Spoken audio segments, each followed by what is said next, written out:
Hello everyone, আসসালামু আলাইকুম। সবাই কেমন আছেন? আশা করতেছি ভালো আছেন। আমিও ভালো আছি আল্লাহর রহমতে। আমাদের সমাজে খুব প্রচলিত একটা কথা আছে যে রাধে সে চুলো বাঁধে। আমরা মেয়েরা এমন একটা জাতি, সমাজে আমরা যতই যাই করি না কেন সবার চোখে আমাদের এই ভুল ত্রুটিগুলো বেশি ধরা পড়ে। এতদিন জেনেছি মেয়েরা মেয়েদের দুঃখ বুঝে, কিন্তু এটা সম্পূর্ণ ভুল একটা আইডিয়া ছিল। আজকে আমার ননদের বউ ভাত, তাই আমি রেডি হওয়ার আগে শাওন সাহেবের সবকিছু একটু সুন্দর করে রেডি করে দিচ্ছি। আর আমার এই টিকিউআইউর ছোট্ট কিউট স্ট্রি মেশিনটার কথা অনেক আপুরাই মেসেজ দিয়েছিলেন। এটা আমি টিকিউআইউ ফেসবুক পেজ থেকে কিনেছি। এটা দিয়ে ইস্ত্রি করতে অনেক সুবিধা। আমি দেখলাম এর আগের ব্লগে আপনারা অনেকে আমাকে মেসেজ দিয়েছেন এগুলো ইউজ করতে সুবিধা আছে কিনা। এটা ইউজ করার পর আপনি বুঝতে পারবেন এটার সুবিধা কতখানি। আমিও আপনাদের মতোই ভেবেছিলাম, কিন্তু এখন ইউজ করার পর এত মজা পাচ্ছি। এটা চাইলে আপনারা স্ক্রিনে দেওয়া এই পেজ থেকে নিয়ে নিতে পারেন। আমি উপরে ভাইদের পেজ লিঙ্কটাও দিয়ে দিব। এই তো আমি শাওন সাহেবের জন্য সবকিছু রেডি করে রেখে চলে যাচ্ছি পার্লারে। আর শুধু লেন্সটা পরে নিয়েছি, সবকিছু পার্লারে গিয়েই করব। আজকে চলে আসলাম শাহজাহানপুর বিন্দু মাসির পার্লারে। আমি স্ক্রিনে বিন্দু মাসির পেজটা দিয়ে দিলাম। আপনারা চাইলে বিন্দু মাসির সাথে যোগাযোগ করে সাজতে চলে আসতে পারেন ওর পার্লারে। ওর এই কিউট পার্লারটা আমার কাছে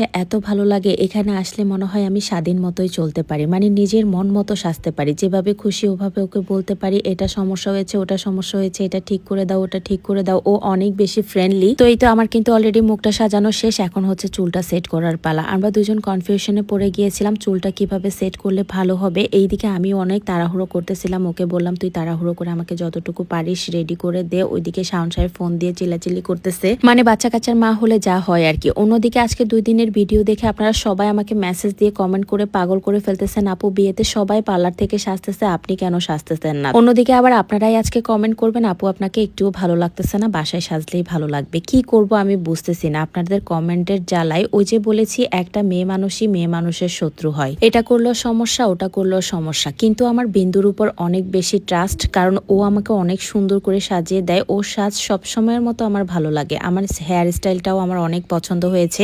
ফাইনালি আমি আমার শাড়িটাও পরে ফেলেছি। আপনারা কমেন্ট করে জানাবেন আমাকে কেমন লাগতেছে। আর সাদা শাড়িটা আমার একবার পরা হয়েছিল, তাই ভাবলাম আজকেও পরে ফেলি। আর এই শাড়িটা যেদিনই পরি সেদিনই আমার একটা না একটা কুফা লাগেই, জানি না আজকে আবার কি হয়ে বসে। তো এই তো ফাইনালি আমি হচ্ছে বাসায় চলে আসলাম। আর আমার ফাইনাল লুক দেখে শাওন সাহেব বলতেছে তোমাকে তো চেনাই যাচ্ছে না, অনেক সুন্দর লাগতেছে। সে আমাকে সুন্দর বললেই আমি সুন্দর, মানে তখন আমি মন থেকে শান্তি পাই যে না আমাকে ভালো লাগতেছে। তো এই তো আমি শাওন সাহেবকে একটু চুলটা রেডি করে দিলাম, তারপর একটু পারফিউম দিয়ে দিলাম, দিয়ে আমরা জামাই বউ দুজন একটু ছবি তুলতে দাঁড়ালাম। অন্যদিকে মামাও রেডি হয়ে গেছে। মামা আজকে সকালে চলে যাওয়ার কথা ছিল, আজকের প্রোগ্রামটা অ্যাটেন্ড করার আমাদের কোনো কথাই ছিল না। কিন্তু আমার যেই মামা শ্বশুরের মেয়ের বিয়ে, উনি হচ্ছে আমাদেরকে কন্টিনিউয়াসলি ফোন দিতেছিল যে না তোমরা অ্যাটেন্ড করাই লাগবে। কি আর করার, মামার কথা না ফেলতে পেরে আমরাও চলে আসলাম বউ ভাতে। আর এখন আমি যে ভিডিওগুলো দিচ্ছি এগুলো আমাকে সম্পূর্ণ ক্যামেরাম্যানরাই করে দিয়েছিল আমার ফোনে। আর এখানকার মানুষরা এত বেশি ফ্রেন্ডলি, আর ক্যামেরাম্যান ভাইয়াগুলো অনেক ভালো ছিল। সবাই আমাকে অনেক সুন্দর করে ভিডিও করে দিচ্ছিল। আমি কিন্তু এই কমিউনিটি সেন্টারটাতে এর আগেও এসেছিলাম, আপনাদের সাথে শেয়ার করেছিলাম আমার খালামণির হলুদের প্রোগ্রামটা। তো এই তো আমাদের অলরেডি কিন্তু খাবারের টাইম হয়ে গিয়েছে। এখানে সবকিছু এত সুন্দর রেস্ট্রিকশন ভাবে করা হয়, আমার কাছে খুবই ভালো লাগে। অন্যদিকে আমার পরি ননদিনীকে দেখেন,